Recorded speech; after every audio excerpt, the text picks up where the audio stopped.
The work we've done in phase 1 of the project that we're really looking forward to presenting at the UKONS conference this year is the co-design of a series of novel competence assessment passports for acute oncology. So these passports will cover 4 levels of practice, from core knowledge and skills at level 1 to expert at level 4. Which is for clinicians who lead acute oncology services. This series of 4 competence assessment passports will cover multiple disciplines and be able to be used in a variety of clinical settings, both within cancer specialist services, acute trusts, and in primary care. So we developed the 4 documents throughout phase 1 of the project. So this was a co-design process with acute oncology clinicians, and we've had a lot of input from stakeholders, and this includes colleagues from across all 4 nations of the UK.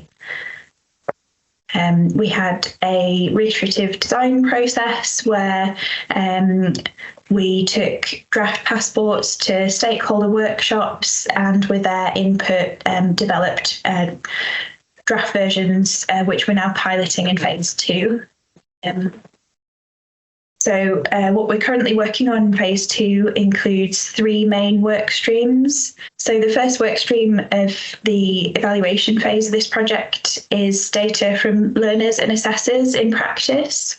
So we've got 27 clinical pilot sites involved in the pilot, and this involves all 4 nations of the UK.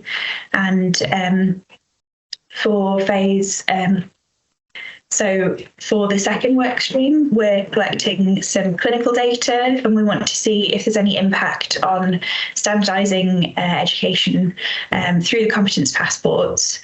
If there's any impact on acute oncology key performance indicators, and we're looking at MSCC and neutropenic sepsis for these metrics. And the third and final work stream within the phase 2 pilot is we're holding a series of 3 stakeholder workshops in the spring. So we'll be looking to discuss the findings from the previous 2 work streams, and planning the launch of the passports in summer, approving any revisions of things we found throughout the pilot phase.